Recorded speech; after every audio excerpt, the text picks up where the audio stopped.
Bienvenue sur DMG TV. Tu as une histoire à raconter, n'hésite pas à envoyer ta demande, tu nous racontes ton histoire en direct. Ici, c'est uniquement les histoires mystiques, pas les histoires d'amour. Histoire mystique, tu vas monter nous raconter ton histoire en direct sans mentionner les noms des gens, s'il vous plaît. Pas les DMG, prends-moi là. Qui a parlé de ça ici une fois? Bonsoir. Oui, allô, bonjour. Désolée. Le temps un peu là où je suis, c'est le matin, donc désolée. J'aimerais raconter une histoire. Je vais raconter une histoire. Je vais raccourcir ça de manière très brève pour ne pas prendre beaucoup de temps. L'histoire, c'est mon histoire. Elle se passe quand j'étais encore au lycée, en classe de terminale. J'étais majeure de classe et cette année-là, il y avait eu beaucoup de nouveaux élèves qui étaient venus. J'étais dans une nouvelle classe et tout. Et moi, comme j'étais bonne élève et tout, les professeurs m'ont très vite remarqué. Et moi, je ne savais pas que ça ne plaisait pas trop à mes camarades de classe. Au début, ça a commencé. Ils ont tous voulu devenir mon ami, mais moi, naturellement, je sais pas, c'est Dieu qui m'a créé comme ça. J'aime rester seule. J'aime rester dans mon coin. J'aime rester cachée. Je n'aime pas qu'on me remarque. Donc, des fois, la tentative d'amitié, ça n'a pas trop marché. Et puis après, ça a commencé par les cauchemars. La nuit, où je vois mes camarades de classe me poursuivre la nuit, ça a commencé comme ça. N'oubliez pas, retenez bien qu'on était en classe de terminale, donc on préparait le bac. Ça a commencé comme ça. Une première fois, j'ai dit, oh, ce n'est rien, c'est un rêve. Mais c'est devenu constant. Toutes les nuits, les rêves où mes camarades me poursuivaient dans le sommeil, me poursuivaient avec des couteaux et tout. J'ai commencé j'en ai parlé à ma mère. Elle a dit, ok, bon, j'ai compris. Dans la classe, je ne parlais pas beaucoup, mais il y avait cette fille qui venait du même village d'où ma mère venait. Elle connaissait la langue locale, donc c'était un peu la seule personne avec qui je parlais vraiment. Et au début, elle ne se rapprochait pas trop de moi, mais à un moment donné, elle s'est rapprochée de moi et vu qu'on parlait la même langue, c'est très vite passé, on est très vite devenus amis. Le temps des examens se rapproche et ça devient de plus en plus sérieux. Lorsque les matins, je vais très vite à l'école, mais des fois, j'arrive à l'école et je vois qu'on a saupoudré quelque chose sur ma place. On saupoudre des poudres sur ma place et dans mon banc. J'arrive, je prie, je prends le balai, je nettoie, je n'ai rien dit à personne. Je rentre à la maison, je dis à ma mère, elle me dit là, je vais en parler à quelqu'un. On est musulman. Elle a dit qu'elle va en parler à un prêtre pour voir l'affaire là. Est-ce qu'il ne faut pas qu'on fasse des prières?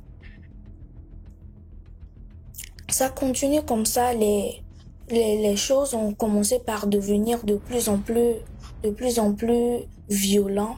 Des fois même, je retrouvais parfois des lettres des lettres avec des poupées qu'on poignardait avec des aiguilles et des lettres qui disaient que je n'allais pas réussir mon bac, j'allais mourir avant le bac dans mon casier. Là, lorsque j'ai voulu ramener la poupée à la maison, mais j'avais tellement peur, j'en ai parlé au directeur. Je suis allée voir le directeur, ils sont venus, ils ont vu, ils ont remarqué. Après, à la sortie, le directeur m'a dit, il a appelé mon nom, il a dit, toi, après la fin de l'école, tu viens me voir dans mon bureau. À la sortie à midi, lorsqu'on sort de classe, je vais voir et là, il y avait tous les enseignants, plus le directeur, qui m'ont dit de parler à ma famille, de parler à ma mère parce qu'ils connaissent. Et ma mère avait à l'époque une boutique qui était sur la route de l'école, donc la plupart des professeurs la connaissaient. Ils m'ont dit, on connaît ta mère Il faut lui dire ce qui se passe à l'école, ce que tu vois. Il faut qu'elle se lève parce que nous, on est des enseignants, on ne peut pas faire plus que de dire taisez-vous, calmez-vous. On ne peut pas faire plus que ça. C'est ce que j'ai fait. J'ai parlé à ma mère. Ma mère est allée consulter quelque part. On lui a dit que vraiment, il y a quelque chose, il y a eu une alliance qui est contre sa fille et que sa fille ne plaît pas trop au groupe de la classe. Pendant ce temps, moi, je continuais à apprendre mes cours, j'ignorais. Pendant ce temps, la fille avec qui je m'entendais bien, elle a commencé par me demander de lui expliquer des choses, de venir chez moi pour faire des groupes de travail. Des fois, lorsque l'école est libre le samedi, de venir l'aider à comprendre certains trucs. Donc, j'avais pris l'habitude, chaque samedi, dès que j'ai un peu le temps, elle m'envoie un message. Je la retrouve à l'école et on traitait des exercices. Et à 2 semaines avant le bac, on était dans une séance où on travaillait au tableau et tout. Mais ce jour-là précisément, ma mère était revenue de chez les prêtres et le prêtre lui avait remis un liquide qui était dans un bidon pour que je puisse me laver avec. Donc le matin, avant que je ne quitte la maison, je me suis lavée avec ce liquide-là. Il y avait des herbes dedans avant d'aller retrouver mon ami en question pour qu'on puisse traiter des devoirs ensemble. Lorsque j'arrive en même temps, je rentre dans la salle où on était censé se retrouver. Elle avait déjà commencé les travaux au tableau. Lorsqu'elle m'a vue, elle a commencé par sauter dans tous les sens. Vraiment, se déshabiller, se gratter le corps, se rouler par terre. C'était un samedi, il y avait personne. L'école était ouverte. Je savais pas quoi faire. Moi, je pensais que peut-être elle faisait une crise d'épilepsie, mais non, pas du tout. C'est à ce moment qu'elle se réveille, elle se lève d'un seul coup, avec une force tellement. C'est une personne qui est naturellement grosse, elle est géante. Donc, la manière dont ça se passe, j'ai peur, j'ai envie de courir et tout.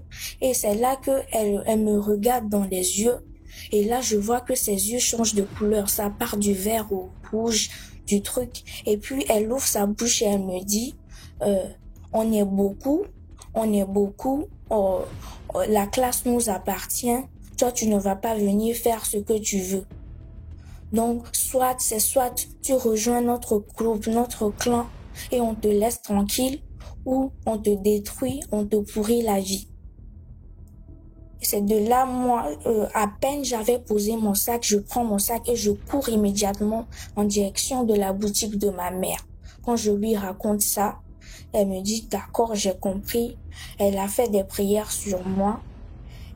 Le lendemain, le lundi, c'était la distribution des cartes pour l'examen final.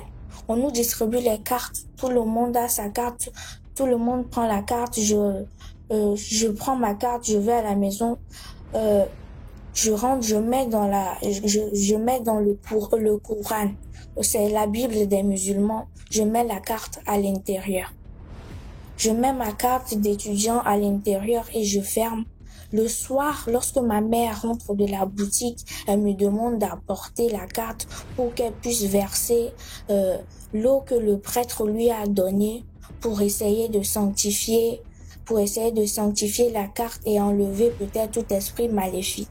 C'est là où DMG vraiment, on fouille toute la maison du matin, toute la nuit, on ne retrouve plus cette carte. On a cherché partout, on ne retrouvait plus du tout la carte. Et ce que j'ai oublié de dire, c'est que à cette époque, mes parents faisaient en même temps les démarches pour que, à la fin du bac, je puisse aller continuer mes études à l'étranger. Il y avait les démarches qui étaient en cours, mais pour pouvoir partir, il fallait que je puisse valider le bac. Et là, on ne retrouvait plus du tout la carte. Il s'est passé 2 jours où ma mère m'a amené chez le prêtre. Ils ont fait des rituels, ils m'ont donné des choses à boire, ils m'ont même attaché une corde autour de la main pour me protéger. Vraiment, ils ont fait beaucoup de choses parce que ils ont dit que c'est un peu comme toute la classe c'est un peu comme tout un clan de sorcellerie qui est dans l'école même, qui rassemble beaucoup de personnes, qui est contre moi. Ce n'est pas comme c'est un seul sorcier, une seule personne que j'ai énervé, mais tout un clan qui veut mon mal. Le lendemain matin, lorsqu'on revient de chez le prêtre, ma mère décide d'aller voir le directeur. Il lui explique ce qui s'est passé, la carte a disparu et tout. Le directeur a dit, j'ai compris. Ils ont décidé de me refaire une nouvelle carte. Et lorsque je rentre à la boutique à la sortie de l'école cette semaine-là, il y a un fou, je sais pas, c'est un monsieur, quelqu'un qui est fou. Quand tu le vois, tu sais que c'est un fou. Il est tout nu, il est sale. Il vient, je rentrais, ce jour-là, j'étais rentrée parce que j'avais quitté l'école parce que j'avais encore retrouvé une autre poupée dans mon casier, une poupée avec les aiguilles enfoncées dans le corps et tout. Et je suis allée pleurer chez ma mère. Maman, vraiment, j'ai peur. Je fais des cauchemars. Des gens me poursuivent la nuit. Je n'arrive pas à dormir. J'ai peur pour mon examen. Maman, j'ai peur de mourir. À ce moment-là, dans la boutique, il y a comme un fou qui vient devant la boutique de ma mère, qui s'arrête et qui commence par dire, toi, tu t'inquiètes de quoi? Faut pas je sais que ça paraît impossible, ça paraît incroyable, mais vraiment, le fou a dit, ne t'inquiète pas, tout va bien se passer. C'est que jusqu'à présent, moi-même, c'est difficile pour moi et puis, c'est tout ce qu'il a dit. Ne t'inquiète pas, ça va bien se passer. Et puis, il est reparti comme si de rien n'était. Commencé par marcher sur la route, il est reparti. Là, on était à quelques jours seulement de l'examen. Ma grand-mère vit au Ghana. Ma grand-mère, c'est un peu comme c'est la personne dont j'étais le plus proche dans toute la famille. C'était ma confidente, ma soeur, ma meilleure amie, mon tout. Et il restait 5 jours pour qu'on puisse commencer les examens du bac. Et un jour, je rentre de l'école et puis le téléphone de ma mère sonne, on l'appelle, on lui dit que ma grand-mère a fait un accident. Sa grand-mère a fait un accident. Mais elle n'était pas censée voyager. Elle était censée aller nulle part ce jour-là. Lorsque ma mère appelle les sœurs de sa mère, elles lui disent que non. Elle s'est réveillée d'un seul coup ce matin pour se dire que non. Ah, aujourd'hui je me lève, je vais à Lomé. Non, je suis togolaise. Donc ma grand-mère se réveille et dit aujourd'hui il faut que j'aille à Lomé. Je ne sais pas, j'ai quelque chose qui me dit d'aller à Lomé. Je vais aller à Lomé pour voir ma fille et mes grands-enfants. Et c'est sur la route là qu'elle a eu l'accident. Mais tellement la mort était soudaine, imprévue. Elle n'avait prévenu personne qu'elle partait. C'était bizarre. Ma mère a décidé d'aller fouiller un peu pour voir. Et lorsque ma mère est allée consulter des prêtres spirituels pour comprendre est-ce que c'est Dieu qui a voulu que sa mère part comme ça, ou est-ce qu'il y a quelque chose de caché dessus? Et c'est là-bas que le prêtre lui dit, on lui sort que normalement c'était pas ma grand-mère qui était censée mourir, mais sa fille. Car à l'école, il y a quelque chose, des personnes qui étaient contre sa fille, qui avait fait quelque chose que normalement c'était moi qui devais partir, mais ma grand-mère elle a vu ça dans un rêve, et lorsqu'elle s'est réveillée, Je sais pas si vous êtes au courant, mais au Togo et au Bénin, il y a cette pratique qu'on appelle convoquer les morts, où on peut aller convoquer l'esprit d'une personne qui est décédée et leur parler. Est-ce que vous me comprenez? C'est ce que ma mère est allée faire. Et quand l'esprit est venu, on posait les questions.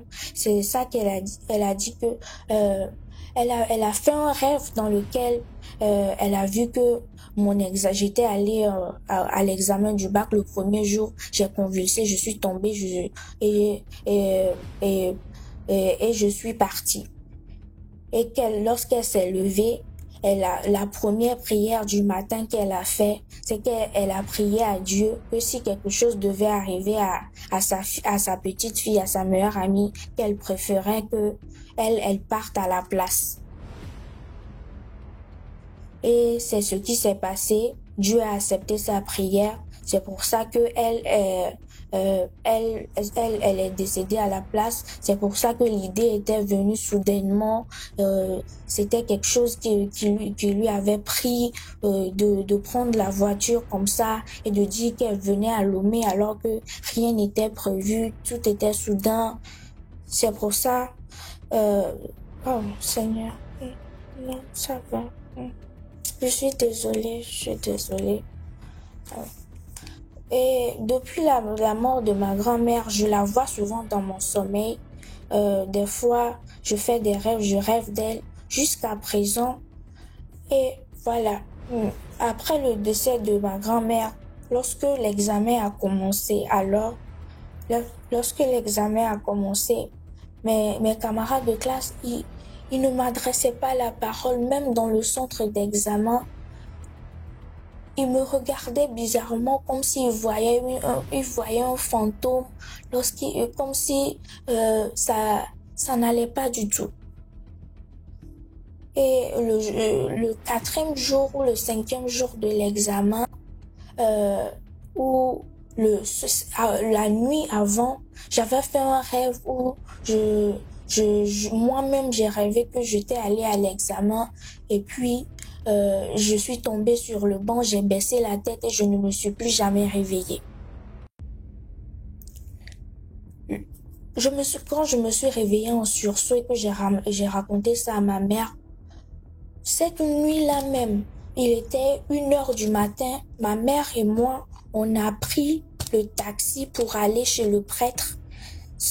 On est resté là-bas. Le prêtre a fait des choses. Quand je devais aller le matin au centre d'examen pour aller composer, je suis partie directement de la maison du féticheur. Et lorsque je suis arrivée, je suis arrivée un peu en retard, mais après, à la sortie à midi, c'est là qu'on me raconte qu'il y a plusieurs de mes camarades qui ont fait des crises lors du centre d'examen. Et devant moi, lorsque j'écrivais, je voyais que on transportait les gens. Au Togo, dans les centres d'examen, quand il y a bac et tout ça, il y a généralement les ambulanciers qui sont là au cas où un étudiant fait une crise ou un malaise. Et c'est comme ça, ils ne faisaient que soulever les gens, garçons comme filles. On venait transporter cette personne-là, on va la mettre à l'air libre. On transporte cette personne-là, on va la mettre à l'air libre. Jusqu'à environ 6 personnes. Ces 6 personnes qui sont tombées le jour-là, qui était le 4e jour, la fin de l'examen. Lorsque je suis sortie, j'ai vu ce qui s'est passé, mais voilà, vu que personne ne me parlait, je suis rentrée chez moi, j'ai raconté à ma mère. Grâce à Dieu, le bac là, je l'ai eu. Et dans la classe, on était 30 et à peu près 3/4 de la personne dans la classe, ils n'ont pas eu leur bac. Et quand je suis partie, les démarches que mes parents faisaient pour que je puisse quitter le pays, ont marché. Et quand je suis partie, ma mère, personne n'est au courant que j'ai quitté le pays, personne ne savait rien. Un jour, ma mère est à la maison et puis la fille avec qui, si vous vous souvenez bien, la fille avec qui j'étais amie, celle avec qui j'apprenais les choses et qui m'a montré son vrai visage, est venue à la maison me chercher. Elle est venue demander à ma mère d'après moi et elle refusait de partir tant qu'elle ne m'avait pas vue parce que elle et sa mère étaient malades depuis plusieurs mois et que on leur avait dit qu'ils devaient venir obtenir le pardon de ma bouche. Parce que moi, je ne lui ai jamais voulu du mal. Au contraire, je l'ai pris comme une sœur et je lui montrais, je lui apprenais même à évoluer à l'école. Malheureusement, la fille, je sais pas, ma mère m'avait raconté, apparemment, ils ont coupé les jambes de la mère de la fille. Elle s'est paralysée. Et elle a tout fait. Elle a même essayé de demander à ma mère que je puisse faire un vocal dans lequel je dise que, tout ce que vous m'avez fait, je vous ai pardonné. Partez en paix, moi je n'ai rien contre vous. Mais vu que ma mère était au courant de tout, elle savait, elle a chassé la fille. Apparemment, la maladie de la fille et de sa mère était tellement grave que la fille, elle est devenue squelettique. Sa mère, finalement, ils lui ont coupé les jambes. Et depuis, ils ont déménagé. Ils ont déménagé du quartier. Je ne sais plus du tout ce qu'ils sont devenus. Je n'ai plus du tout de contact avec mes camarades de Paul. Et jusqu'à présent, cette histoire et tout ce que j'ai traversé pendant cette période-là, même actuellement j'ai 21 ans. Je suis toujours solitaire, je suis toujours dans mon coin parce que j'ai peur de l'autre. Donc c'était la petite histoire que je voulais raconter. Je suis désolée si ça a un peu trop duré, mais je voulais que vous compreniez bien. Merci beaucoup Chloé pour l'histoire. Dans les Est-ce que commentaires. vous pouvez demander à quitter, s'il vous plaît? D'accord. C'est aussi pour dire que quand ton enfant part à l'école, là, il faut prier pour l'enfant. Causez avec vos enfants. Genre, quand ils partent à l'école, quand ils rentrent des classes, voici maman, ce qui s'est passé. Papa, j'ai eu ça, j'ai eu ci, j'ai eu ça. C'est mieux. Sinon, après, vous allez respecter que l'enfant est dans une terrible secte. On demande déjà de donner ses grands frères, ses petits frères et autres. Bonsoir. Bonsoir. Oui. Alors, je vais être brève. C'est vrai que c'est la deuxième fois que je passe ici. J'utilise le compte de ma sœur parce que je n'ai pas de compte TikTok pour le moment.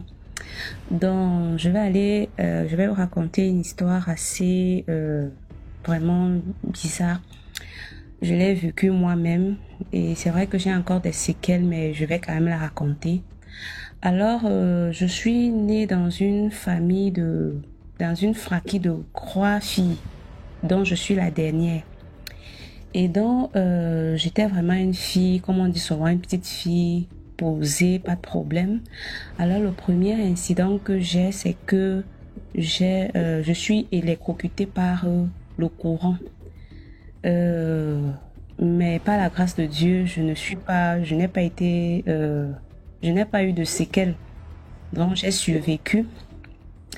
Et c'est comme ça que mes parents étant divorcés, je ne vais pas rester avec mon père. Donc, j'idéalisais vraiment mon père, je l'idéalisais vraiment beaucoup, je l'admirais. Sauf que j'avais ce sentiment de peur quand j'étais toujours à côté de lui. J'avais trop peur de lui.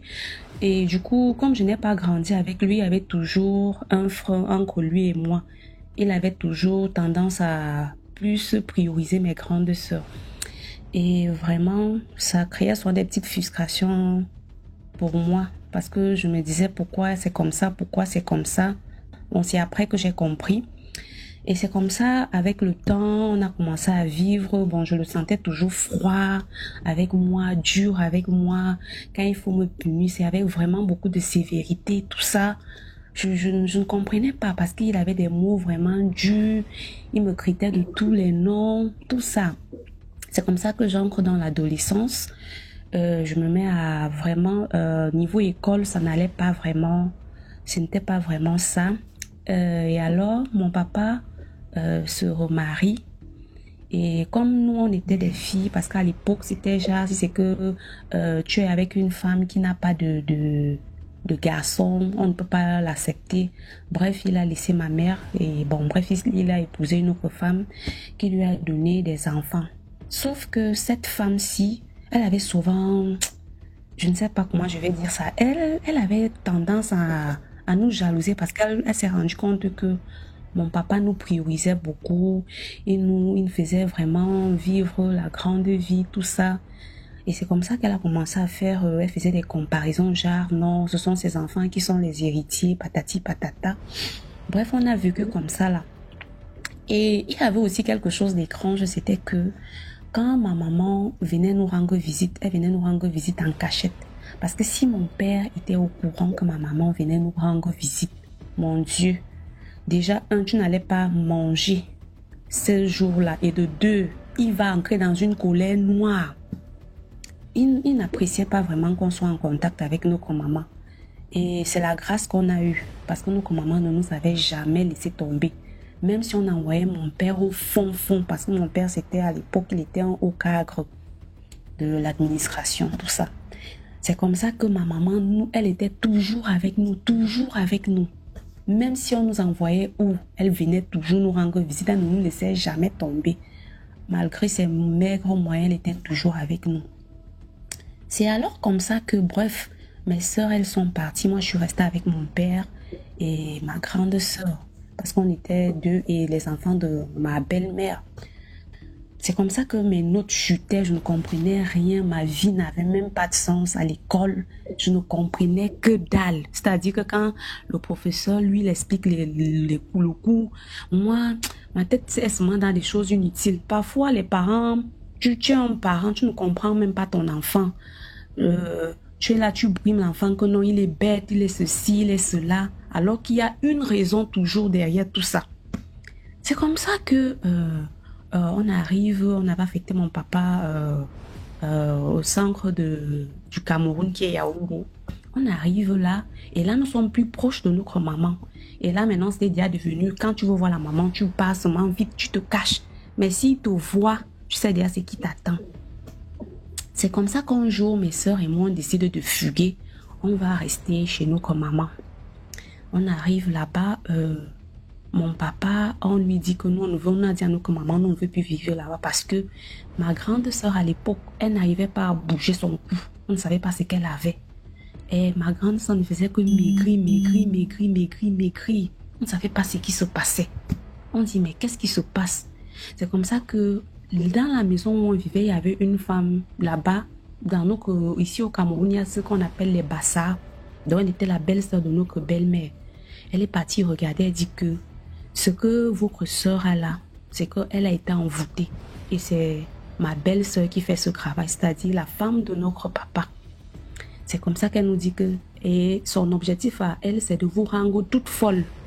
Et de pouvoir vous faire partie, parce qu'elle veut que ses enfants bénéficient de l'héritage de votre père. C'est comme ça qu'on fugue quand elle nous dit on part rester chez notre maman. Notre maman est partie avec notre soeur chez un prêtre exorciste. On arrive là-bas avec ma soeur. On lui retire une souris. Oui, on lui retire une souris. On lui retire un 1000 pattes sur le dos. Après, maintenant, quand on lui retire, le monsieur nous dit que en fait, la souris représente ma grande sœur dans le monde spirituel. Donc, on a mis ça pour que elle devienne une grande voleuse. Et le 1000 pattes, c'est pour que tout ce qu'elle fasse dans sa vie soit toujours, ne prospère jamais. Et que si la personne qui a fait ça, c'est pour qu'elle devienne folle. C'est comme ça alors qu'on dit alors à notre maman que nous, on ne peut plus partir chez notre père parce que il va nous tuer. Ma maman dit que non. Vous allez seulement repartir. Imagine-toi que tu as déjà quitté de l'enfer. Après, on te dit que tu vas repartir. On a supplié, on a pleuré, on a tout fait. Les gens sont venus, ils ont dit à ma mère que non, il faut que tu repartes avec les enfants là-bas. C'est leur papa, tout ça, tatati, tatata. Nous sommes repartis en enfer. DM, je vous assure. Je dis que mon père, on a dormi affamé dans cette maison. C'était que quand tu rentres de classe, si tu rencontres mon père, il était, mon Dieu, dans une colère noire qu'on n'avait jamais vue. Parfois, il ferme la porte à clé. Il ferme la porte à clé. Il va donner les clés de la maison à sa femme. Il ferme les portes de la cuisine. On passait des nuits blanches, on ne mangeait pas. Mais la grâce qu'on avait, c'était qu'on avait notre maman qui nous envoyait toujours de l'argent. Elle se battait, elle nous envoyait l'argent. C'est comme ça que, bref, on arrive à Yaoundé. Cette phase l'était passée, mais mon papa n'avait pas oublié, ainsi que sa femme. C'est comme ça que vraiment tout n'allait pas, parce que le point focal de cette histoire, c'était moi. C'est comme ça que dans ma vie, rien n'avançait. J'étais à l'époque en classe de 3e. J'avais déjà fait la 3e, je devais la redoubler. C'est comme ça que je dis à ma mère que je ne sais pas. Je fais des rêves où il y a des gens qui viennent m'aimer, où je couche avec mes camarades de classe. C'est comme ça que je n'arrive même plus à dormir. Je suis toujours malade, toujours couchée, toujours maladive, toujours couchée. Ma maman me dit, ok, on va partir quelque part. Elle me prend, elle part avec moi au fond de Yaoundé. J'ai un pasteur exorciste. Le pasteur lui dit que, ok, on va faire ci, on va faire ça. C'est comme ça qu'on part avec moi. Le pasteur, il me dit que, non, rentrez chez vous. Le gars nous a chassés, il nous dit que rentrez. Après, on part chez un autre prêtre exorciste. Et on arrive là-bas, il dit que l'enfant s'y est touché. L'enfant, si on commence à mettre les louanges, je vous assure, j'ai commencé à courir dans toute l'église. Ma mère était elle ne comprenait pas ce qui se passait.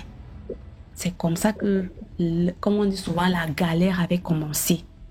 C'est comme ça que je tombe dans les pommes. On dit le prêtre dit que qui est là? C'est qui? La personne qui parle à moi, c'est ma belle-mère. La personne qui parle à moi, c'est ma belle-mère. Il dit, qu'est-ce que tu fais dans ce corps? Elle lui dit, je ne te dis pas. Bref, tout ce blablabla, là, bref, ce qu'on nous racontait. C'est comme ça que mon ami avec qui je suis, celle pour qui j'utilise le compte, me dit que non, il faut continuer de prier. On continue avec les combats, on continue, je prie. C'est-à-dire que c'était tellement fort. Tellement fort. C'est là que le prêtre dit que, mais toi, comment une petite fille comme toi, tu viens avec des démons venus d'enfer, d'où? Comment tu as fait? Le prêtre a commencé à être distant avec nous. Il ne voulait même plus nous recevoir. Il nous dit qu'il a reçu des menaces et que c'est un haut cadre de ce pays. Il ne veut pas. On dit, mais qu'est-ce qui se passe? Des années, on a commencé, on a continué dans les prières. C'était vraiment la magie. C'est comme ça que, un an après, je vivais toujours cette affaire-là. C'est comme ça que ma belle-mère vient dans mes rêves et me dit, je suis venue te remettre tout ce que j'ai pris, je te remets tout cela, je te demande pardon. Un mois après, on me dit qu'elle est décédée. Je dis, waouh, je me dis, enfin, ma vie va changer. Sauf que ce n'était que le début de l'histoire. C'est comme ça que je continue toujours, je continue avec les prières. Je continue. Et que je découvre que c'est mon propre père qui était dans une loge, qui était en moi. Et il utilisait mes chances pour évoluer. J'ai crié, j'ai pleuré, j'ai dit non. Parce que la vérité était tellement froide, dure. Parce que quand vous dites que non, ça peut peut-être avec une personne de dehors, ça vous rassure un peu, vous dites que non, ça va. Mais quand on vous dit que c'est votre père, là, ça devient tout autre chose. Ça fait très mal. C'est la chose la plus, je ne sais pas, je ne peux même pas souhaiter ça à mon pire ennemi. Et c'est comme ça que je tombais partout. Dès qu'on met une chanson religieuse, je tombe. Dès qu'on met la loi, je tombe. Tous les prêtres, tous les pasteurs, ils n'en pouvaient plus. Et c'est pour ça que j'incite beaucoup les gens à prier, beaucoup prier, de ne jamais laisser, parce que Dieu est toujours avec nous. C'est comme ça que je prends un jeûne de 27 jours et le Seigneur me dit, ne t'inquiète pas, je suis avec toi. Il y a une personne qui va te délivrer. Et c'est comme ça. Et c'est cette personne-là qui me délivre. Et il me dit, sois juste patiente, sois juste patiente. Et je vous assure que c'était vraiment, ça faisait très mal de savoir que non, on peut se faire voler les chances par son propre parent qui vous a mis au monde. Ça faisait tellement mal. C'est ça qui m'a tellement traumatisée. Et j'ai continué dans les prières, continué jusqu'à ce que j'ai été délivrée. Et après cela, j'ai eu mon grand-père qui est décédé. Quand je suis partie au deuil de mon grand-père, j'ai vu mon papa.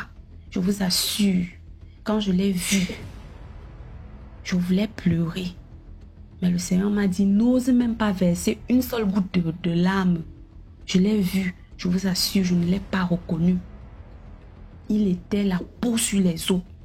Il avait maigri. Quand il m'a vu les écarquiller les yeux, il me dit, c'est toi ici. C'est toi ici. Mon Dieu, il m'a salué, j'ai lâché vite sa main. Je suis partie. Et c'est là que mon ami m'a dit, non, ne pars pas, reste tranquille. Ne réagis pas comme ça. Et elle me dit,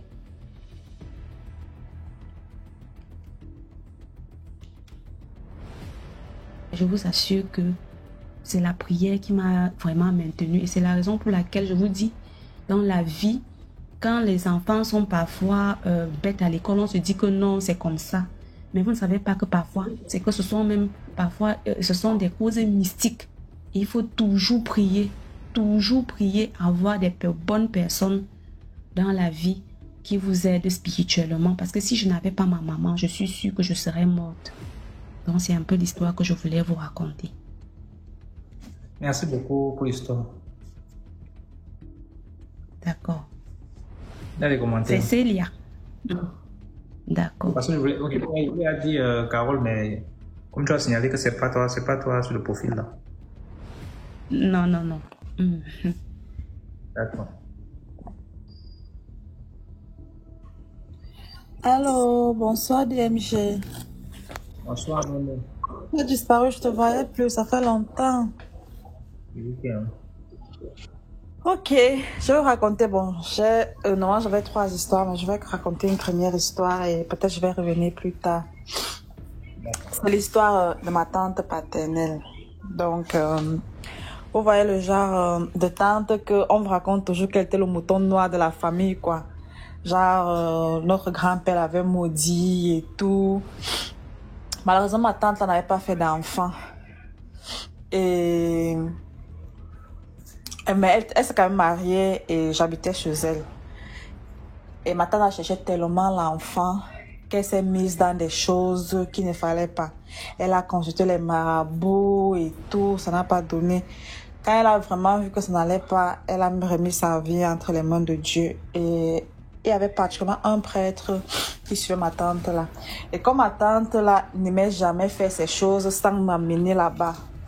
C'est comme ça qu'un jour, elle nous amène chez le prêtre là. Le prêtre fait la consultation, elle explique son problème et tout. Le prêtre prescrit les huiles, les parfums et les savons spirituels là. Avec des prières. Et elle devait commencer les prières, je pense, à partir de minuit. Oui. Et en fait, je n'étais même pas conseillée. Déjà, moi, à la base, je ne croyais pas trop autre chose autre chose mystique, sorcellerie, tout ça. Moi, je ne croyais pas à ça. Et là, elle me dit en soirée, il ne faut pas t'endormir parce que tu vas prier avec moi. Déjà que j'étais sur les nerfs, parce qu'en fait, c'est pas moi, j'ai pas de problème, ce sont tes prières. Pourquoi moi, je vais me priver de mon sommeil pour t'attendre, prier avec toi? Elle m'a grondé, j'étais tellement fâchée, mais bon, je n'avais pas le choix. Et à minuit, elle m'a réveillée, on a commencé à prier. Mais, je me rappelle encore bien de ce jour. C'est vrai que j'avais sommeil, mais j'étais consciente. Pendant que ma tante était en train de prier, moi, j'étais en train de somnoler. Et puis, elle reçoit une claque. Et elle me regarde et me pose la question, mais pourquoi tu me gifles?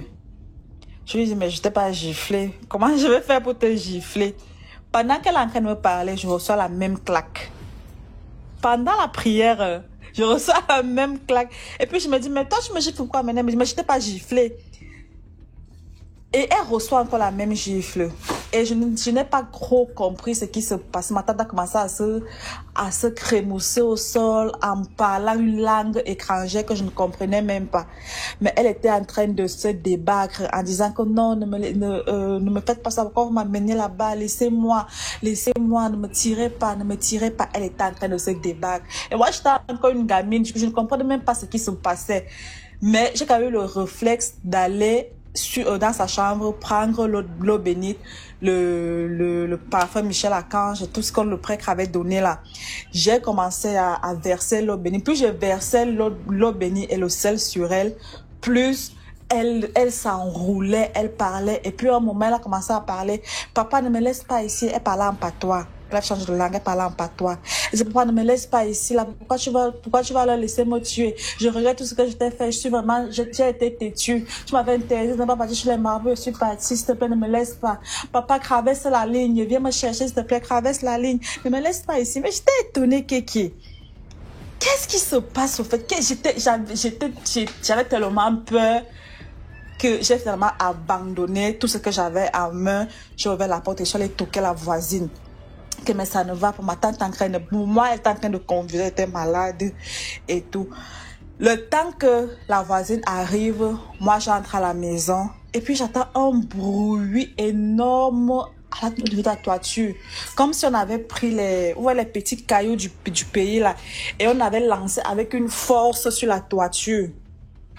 Et une fois que le bruit se fait entendre, ma tante s'écroule et elle s'évanouit. Quand la voisine arrive, j'explique ce qui se passe. La voisine ne me croit pas.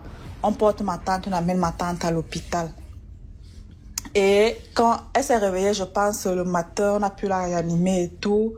Quand on demande à ma tante ce qui s'est passé, ma tante dit qu'elle a fait un rêve où elle était en train de prier et les gens se veulent l'attaquer mystiquement. Et elle était en train de se débattre et c'est son père qui est venu la sauver. Son père a traversé la ligne, c'est la ligne des morts, parce qu'elle expliquait qu'il y avait la ligne des morts, la ligne des vivants. Elle a traversé, elle est venue la sauver et c'est comme ça qu'elle a pu survivre. Quelques temps plus tard, nous sommes repartis chez le même prêtre.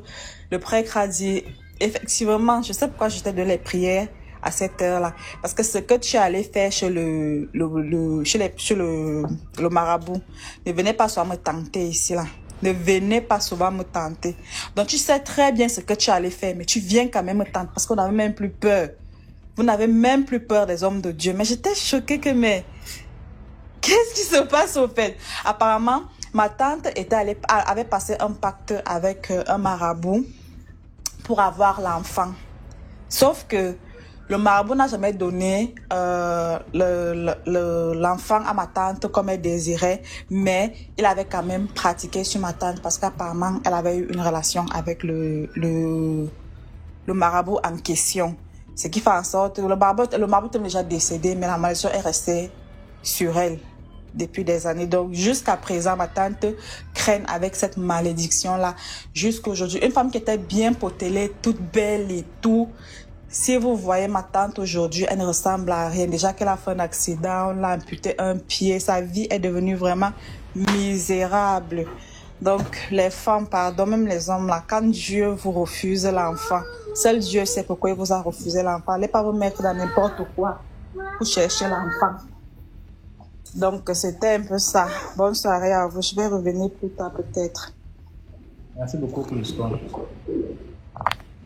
Allô? Allô?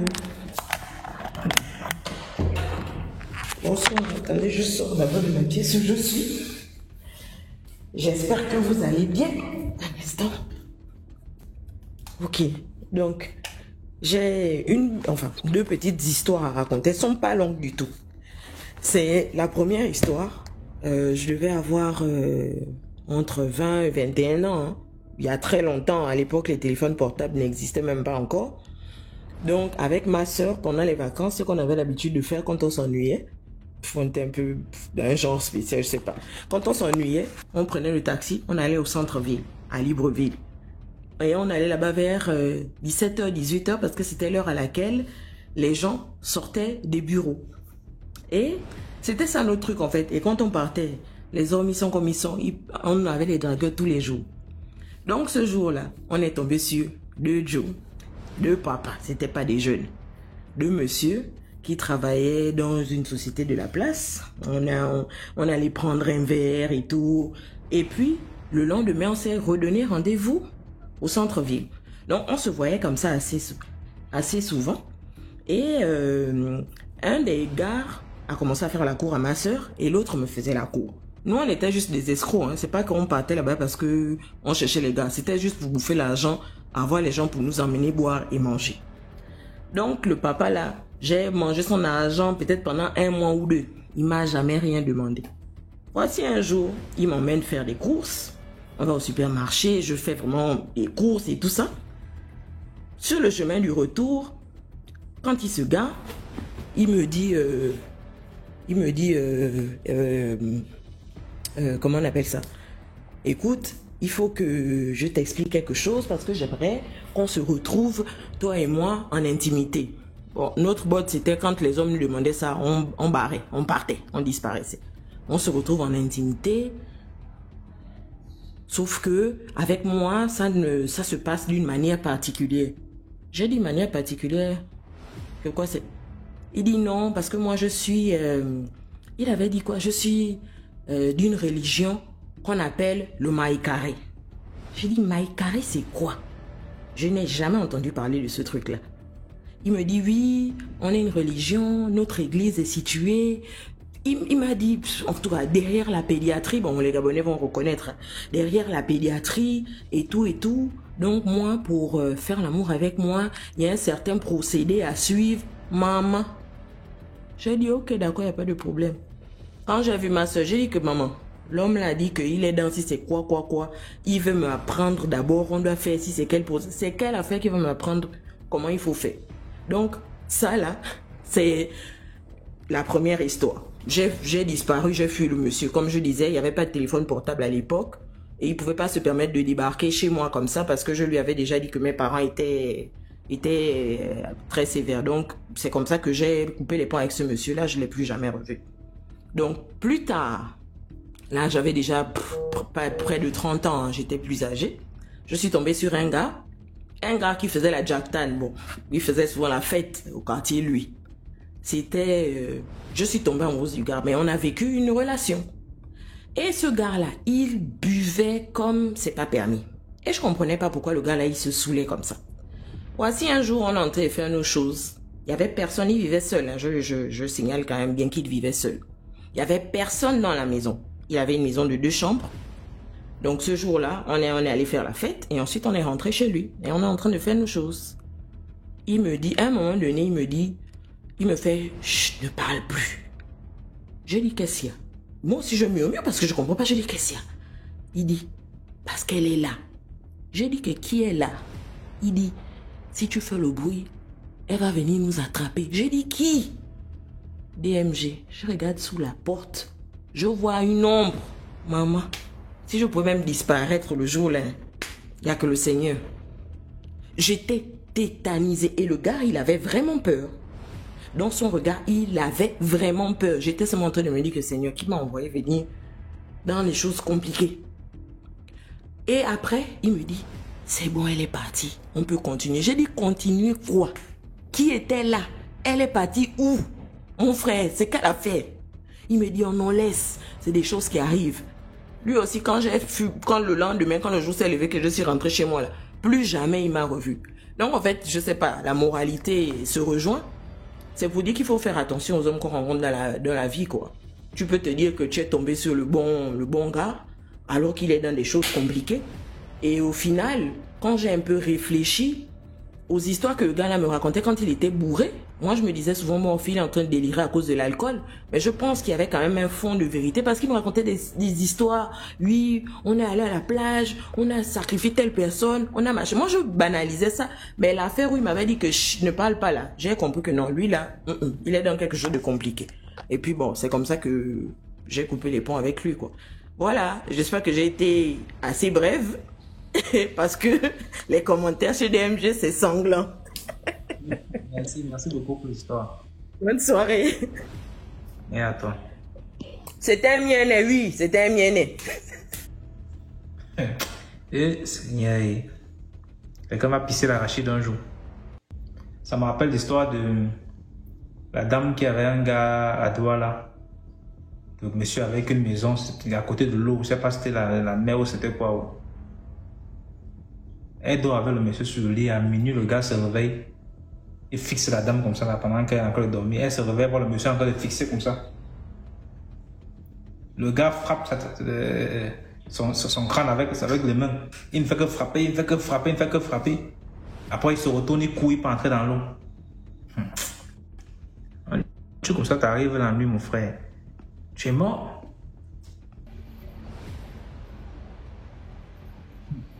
Miss m'a dit que moi, j'invoque les ancêtres. Quand tu invoques les ancêtres, les ancêtres qui arrivent dans la chambre, là, on le trouve seul. On dit que, mais maman, toi, tu vis à Yaoundé.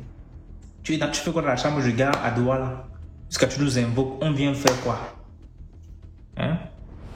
On vient faire quoi ici? Tu habites à Ekounou, à Yaoundé. Maintenant, tu es ici à Akwa, voilà, tu fais quoi ici, maman? Jusqu'à tu es en moitié. Pardon, laisse-nous, ne dérange plus les ancêtres.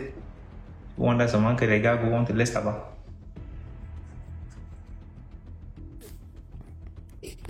Bonsoir, Lucie. Oui, allô, bonsoir. J'ai deux petites histoires à raconter. Ok. Est-ce que je peux y aller? Oui, vas-y. La première histoire, elle s'est passée au collège. Au collège, j'avais pris l'habitude de manger quelque chose qu'on appelle dans ma langue le calaba.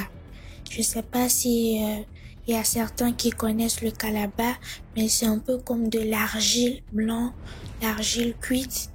Et quand tu commences à manger, si tu ne sais pas contrôler, tu vas devenir addict à ça. Et généralement, c'est les femmes enceintes qui mangent ça, le kaolin. C'est ça, c'est le cas. Merci beaucoup, le kaolin. Et c'était devenu comme une habitude. Que on partageait dans la classe. Il y avait même quelqu'un qui venait nous vendre ça. Un autre élève par exemple, de 5e qui va venir dans notre classe de 4e nous distribuer ça et prendre l'argent. Et bon, un bon jour, je suis arrivée à l'école le matin et il y avait ma camarade de banc. On s'entendait pas trop bien, mais bon, c'est ma camarade de banc, je suis obligée de lui dire bonjour, de la saluer et tout. Et ce jour-là, elle est venue lorsque je me suis assise, elle m'a remis un morceau de calaba, elle m'a dit, ah tiens, c'est pour toi, j'ai déjà mangé le mien, vu que tu aimes ça, je te donne. Je prends le calaba, j'ai envie, je mets vers ma bouche. Je sens que ça a une odeur bizarre, un peu comme de parfum ou d'alcool. Mais bon, je ne fais pas attention vu que de toutes les façons, je suis déjà addict à ça, ça me prend la tête. J'ai mangé le kaolin là. Pendant la récréation, je me sens pas bien. Du tout. Je demande la permission, quelqu'un me raccompagne chez moi. Ma mère est commerçante, elle vendait les produits d'alimentation générale. J'arrive là-bas, elle me pose des questions. Non, je dis, je pleure, je me torsade. C'est que la douleur est tellement forte que je me torsade, je me plie en deux, je tape ma tête contre le mur. Je n'arrive pas à parler, je pleure. Ma mère, on est des musulmans. Ma mère, elle est allée chercher de l'eau. Elle a commencé à verser sur moi et à réciter des sourates du Coran. Jusqu'à ce que je m'apaise un peu, et que je puisse parler. Elle me demande, qu'est-ce que tu as fait dans ta journée? Depuis le matin, raconte-moi tout. Je lui raconte comment je suis arrivée à l'école et tout et tout. Elle me demande, tu as parlé avec qui? Tu as fait quoi? Je lui dis, tout normal. Il s'est rien passé d'extraordinaire. Je suis allée à l'école. Et à un moment donné, j'ai mentionné la partie où ma camarade de banc, c'est une fille, m'a donné un peu de kaolin. Et je dis, maman, toi-même, tu sais que j'aime ça. C'est là, elle me demande, ah bon, c'est quel kaolin? Pendant la récréation, je rappelle que pendant la récréation, je n'ai pas mangé. Je n'ai rien avalé. C'est juste, comme je suis arrivée le ventre vide. Ce kaolin là, c'était la seule chose que j'avais mangé avant qu'on ne me ramène chez moi.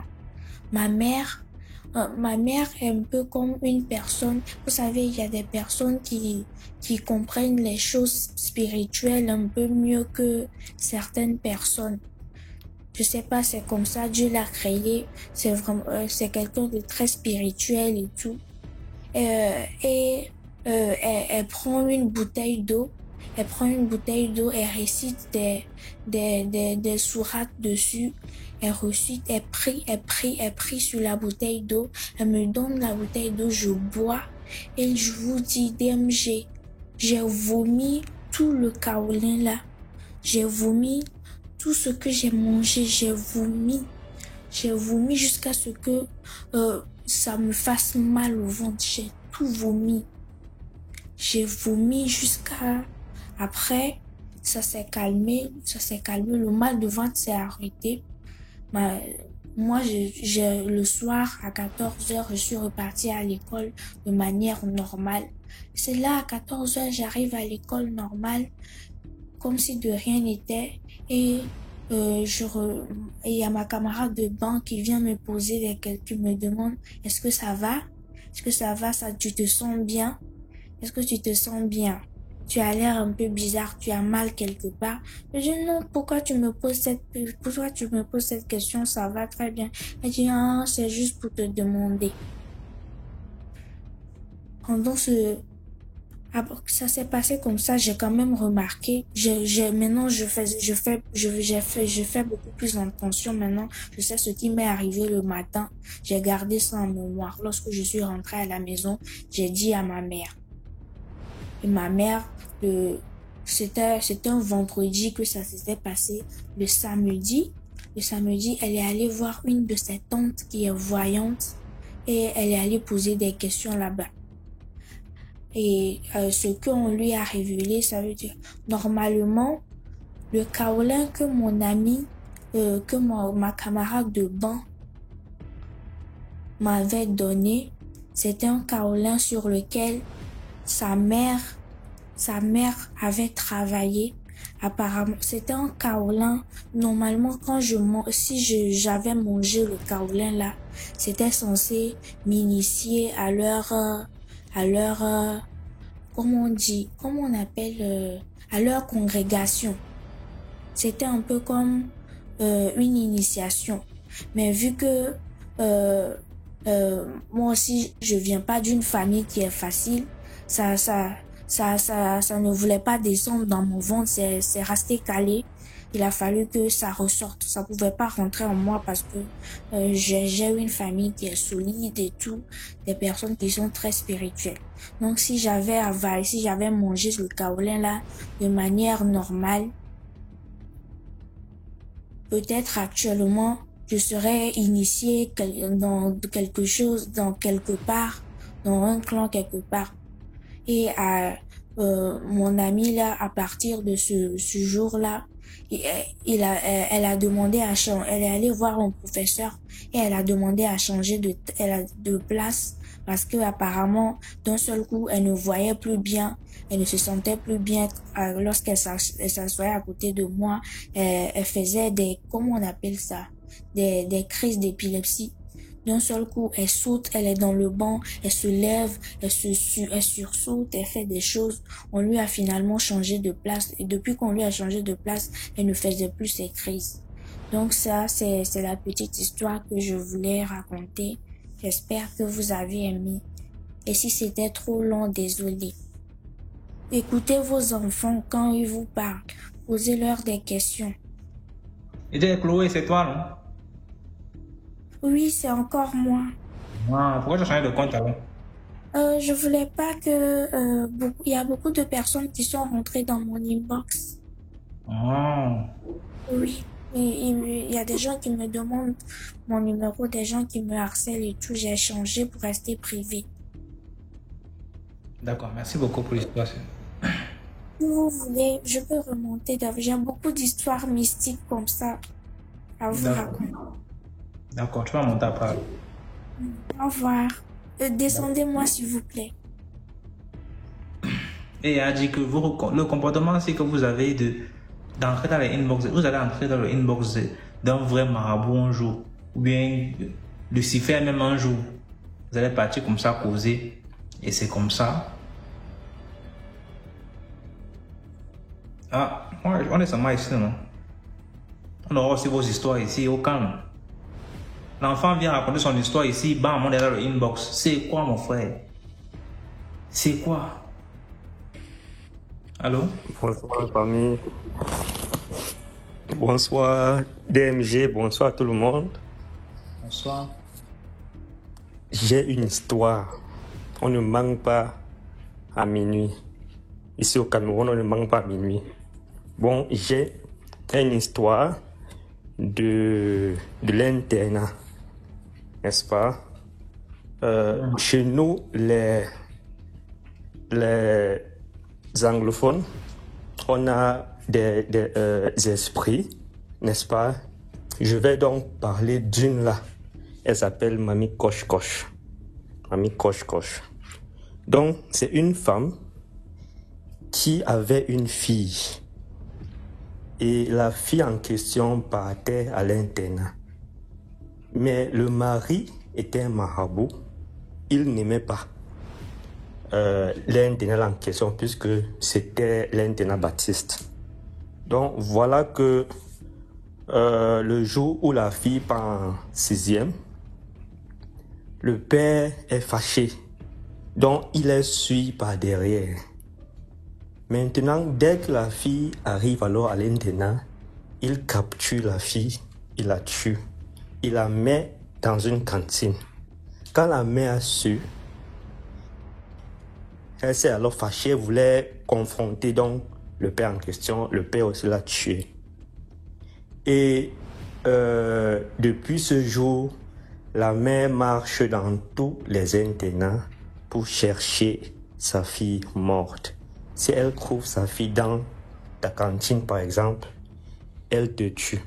Donc voici alors un jour, j'ai des camarades qui étaient aux toilettes. C'était environ minuit comme ça. Donc ils partent alors que non, ils partent chier. Puisque chez nous là-bas, les toilettes n'étaient pas modernes. Et étaient hors de l'école. Donc ils sont partis donc chier. Et après, ils ont juste suivi les pas et qui. Donc il y a un qui tourne comme ça, après voit une vieille maman qui s'approche vers eux. La maman donc salue le gars. Et le gars donc il était un peu nu, donc il a chié sur lui. Il ne pouvait rien dire, puisque le gars était pétrifié. Les autres donc ont fui. Maintenant, là c'était encore minuit. Vers 1h comme ça, on voit le gars en train de rentrer. On dit que tu viens d'où? Tu n'as pas vu la femme là? Il a dit que non, l'a vue.